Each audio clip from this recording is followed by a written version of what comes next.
റഗീസ് ഇപ്പോൾ യഥാർത്ഥത്തിൽ ഈ സംഭവ സ്ഥലത്താണല്ലോ റഗീസ് നിൽക്കുന്നത്. അവിടുത്തെ അവസ്ഥ എങ്ങനെ? ആളുകളെല്ലാം ഒഴിപ്പിക്കാൻ കഴിഞ്ഞോ? അവിടെ എന്തെങ്കിലും രീതിയിലുള്ള ക്രമസമാധാന പ്രശ്നങ്ങൾ ഉണ്ടോ? ഇപ്പോൾ 32 പേരുടെ മരണത്തിന് കാരണമായി കുറച്ചധികം ആളുകൾ ഗുരുതരാവസ്ഥയിൽ ആശുപത്രിയിൽ തുടരുന്നു. സ്ത്രീകൾ മരിച്ചു. അപ്പോൾ ഇത് തീർച്ചയായിട്ടും ഇത് അപകടകരമാണ് എന്ന് നമുക്കറിയാം. പറയൂ റഗീസ്. തീർച്ചയായിട്ടും എസ് കെ, അത് വലിയ പ്രതിഷേധമൊക്കെയും ഉയരേണ്ട ഒരു സംഭവം തന്നെയാണ്. അത് സ്വാഭാവികമായിട്ടും ഉണ്ടാകുകയും ചെയ്യും. നിലവിൽ ഇപ്പോൾ ഇവിടെ TVK പ്രവർത്തകരെ തന്നെ ഇവിടെ നിന്ന് മാറ്റാൻ പോലീസ് വലിയ രീതിയിൽ പാടുപെടേണ്ടി വന്നു. ഏറെ പണിപ്പെട്ടാണ് പോലീസ് TVK പ്രവർത്തകരെ തന്നെ ഇവിടെ നിന്ന് മാറ്റിയത്.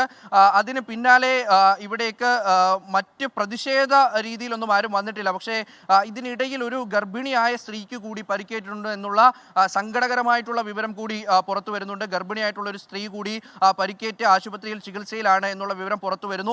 പ്രധാനമായിട്ടും ഈ ഒരു പ്രസംഗ സ്ഥലത്തേക്ക് വിജയ്ക്ക് എത്താനായി ഒരൊറ്റ വഴി മാത്രമായിരുന്നു ഉണ്ടായിരുന്നത്. ആ വഴിയിലെ കൂടി എല്ലാവരും അകത്തേക്ക് കടക്കുന്നു. അതിന് പിന്നാലെ പോലീസ് അടച്ചു വെച്ച എല്ലാ വഴികളും ബാരിക്കേഡുകൾ ഉപയോഗിച്ചും ഷീറ്റുകൾ ഉപയോഗിച്ചുമൊക്കെ പോലീസ് പല വഴികളും അടച്ചു വെച്ചതാണ്. പക്ഷേ ആ വഴികളൊക്കെയും ഷീറ്റൊക്കെ തല്ലിപ്പൊളിച്ചുകൊണ്ടാണ് പ്രവർത്തകർ അകത്തേക്ക് കയറി വന്നത്. അങ്ങനെ കയറി വന്നതോടുകൂടി അവിടെ താങ്ങാവുന്നതിലും അധികം ആളുകളായി. അവരൊക്കെയും വിജയുടെ വണ്ടിയിലേക്ക് ഇരച്ചെത്തി. അങ്ങനെ ഉണ്ടായ ഒരു അപകടമാണിത്. അങ്ങനെ 32 മരണം സ്ഥിരീകരിച്ചു പറയുന്നു. അതിന് മുകളിലേക്കൊക്കെ കണക്ക് പോയേക്കും എന്നുള്ള സാഹചര്യം കൂടി നിലവിൽ ഇവിടെ നിന്ന് പറയാൻ കഴിയുന്നുണ്ട്. 32 മുകളിലേക്ക് കണക്കുകൾ പോയേക്കും. അതിൽ തന്നെ പരിക്കേറ്റവരുടെ എണ്ണം അത് 15 എന്നുള്ള, അതായത് ഗുരുതരമായി ചികിത്സയിൽ കഴിയുന്നവരുടെ എണ്ണം 15 എന്നുള്ള വിവരം അടക്കം പുറത്തേക്ക് വരുന്നുണ്ട്. അങ്ങനെ ഇതൊരു ഇരുട്ടത്ത് കൂടി ഉണ്ടായ, അതായത് ഈ ഒരു 7:30 സമയത്ത് ഉണ്ടായ ഒരു അപകടം കൂടിയാണ്. വലിയ തോതിൽ കറണ്ടില്ല, വെളിച്ചമില്ല, ആളുകൾ തിങ്ങി നിരങ്ങുമ്പോൾ ഉണ്ടാകുന്ന ഒരു പ്രശ്നം, പ്രയാസം അതൊക്കെ ഉണ്ട്. കാരണം പലരും പെട്ടെന്ന് കുഴഞ്ഞു വീഴുന്നത് അടുത്ത് നിൽക്കുന്നവർ നോട്ടീസ് പോലും ചെയ്തിട്ടില്ല, അവർ കണ്ടതുപോലും ഉണ്ടായിട്ടില്ല. അങ്ങനെയുള്ള അപകടങ്ങളും ഒക്കെ ഇതിനിടയിൽ ഉണ്ടായിരിക്കുന്നു. എന്തായാലും ഈ പരിപാടി തുടങ്ങിയപ്പോൾ തന്നെ വിജയ്ക്ക് മനസ്സിലായി ഇവിടെ ഒരു വലിയ പ്രശ്നം ഉടൻ തന്നെ ഉണ്ടാകും, അല്ലെങ്കിൽ അത്തരത്തിലൊരു അനർത്ഥം ഉണ്ടാകുമെന്ന് മനസ്സിലാക്കിക്കൊണ്ട്, ഒരു അപകടം ഉണ്ടാകുമെന്ന് മനസ്സിലാക്കിക്കൊണ്ട് വിജയ് തൻ്റെ പ്രസംഗം ചുരുക്കിയിട്ടാണ് മടങ്ങിയത്.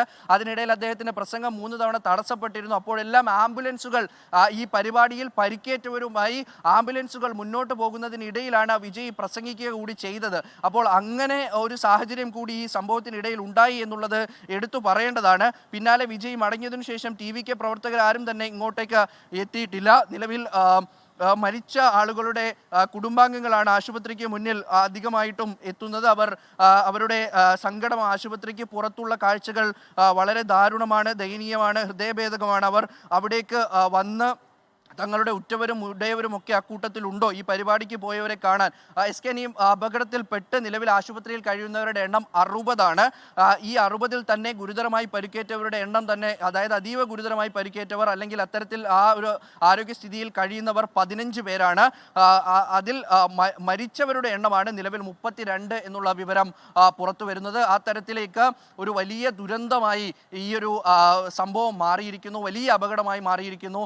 അത്രയധികം ആളുകളുടെ ജീവൻ നഷ്ടപ്പെട്ട, ഇത്രയും ആളുകൾ മരണത്തോട് മല്ലിടുന്ന, ജീവന് വേണ്ടി കിടക്കുന്ന, ആശുപത്രിയിൽ കഴിയുന്ന സ്ഥിതിയിലേക്കൊക്കെ കാര്യങ്ങൾ മാറിയിരിക്കുകയാണ്. എന്തായാലും ഒരു വലിയ അന്വേഷണം ഇക്കാര്യവുമായി ബന്ധപ്പെട്ട് വേണം.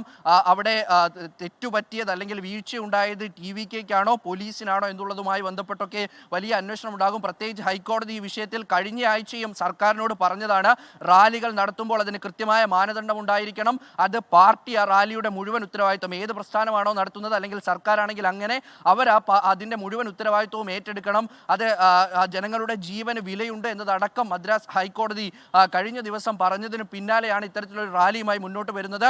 വിജയ് ഈ റാലി തീരുമാനിക്കുമ്പോൾ അദ്ദേഹം പറഞ്ഞിരുന്നത് ശനിയാഴ്ച മാത്രം താൻ റാലി നടത്തുന്നത് ജനങ്ങളുടെ സ്വൈര്യ വ്യവഹാരത്തെ ബാധിക്കാതിരിക്കാൻ വേണ്ടിയിട്ടാണ്, കൂടുതൽ പ്രശ്നങ്ങൾ ഉണ്ടാകാതിരിക്കാൻ വേണ്ടിയിട്ടാണ്, പോലീസിന് കൂടുതൽ പണി ഉണ്ടാകാതിരിക്കാനാണ് എന്നൊക്കെയാണ് വിജയ് പറഞ്ഞത്. പക്ഷേ അതിനപ്പുറത്തേക്ക് ഇപ്പോൾ വരുമ്പോൾ ആളുകളുടെ ജീവൻ നഷ്ടപ്പെടുന്നതിലേക്ക് ആ റാലി മാറിയിരിക്കുന്നു. 32 പേരുടെ ജീവൻ നഷ്ടമായിരിക്കുന്നു. കുറേ പേർ മരണത്തോട് മല്ലിട്ട് ആശുപത്രിയിലുണ്ട്. അപ്പോൾ ആ തരത്തിൽ കാര്യങ്ങൾ മാറിയിരിക്കുകയാണ്. ഇനി കൂടുതലായിട്ട് ഈ കാര്യത്തിലൊരു അന്വേഷണം എന്തായാലും ഉണ്ടാകും. അത് ഈ ബംഗളൂരു സ്റ്റാമ്പേഡ്, മാസങ്ങൾക്ക് മുമ്പ് മാത്രം കഴിഞ്ഞ ഒരു ബംഗളൂരു സ്റ്റാമ്പേഡിൽ നിന്നും പല പാർട്ടികൾ ഉൾപ്പെടെയുള്ളവർ പാഠം പഠിച്ചിട്ടില്ല എന്നുള്ളതാണ് ഈ സംഭവം കൊണ്ട് വ്യക്തമാക്കുന്നത്. 32 ജീവനുകളാണ് കരൂരിൽ വേലുച്ചാമിപുരത്ത് പൊലിഞ്ഞിരിക്കുന്നത്. SKN. ലോകത്തെവിടെയായാലും ഏത് സമയത്തും 24 വാർത്തകളും ഓഗ്മെന്റഡ് റിയാലിറ്റി പാക്കേജുകളും എക്സ്പ്ലെയിനറുകളും വിശദമായി കാണാൻ ഞങ്ങളുടെ യൂട്യൂബ് ചാനൽ നിങ്ങൾക്ക് സബ്സ്ക്രൈബ് ചെയ്യാം.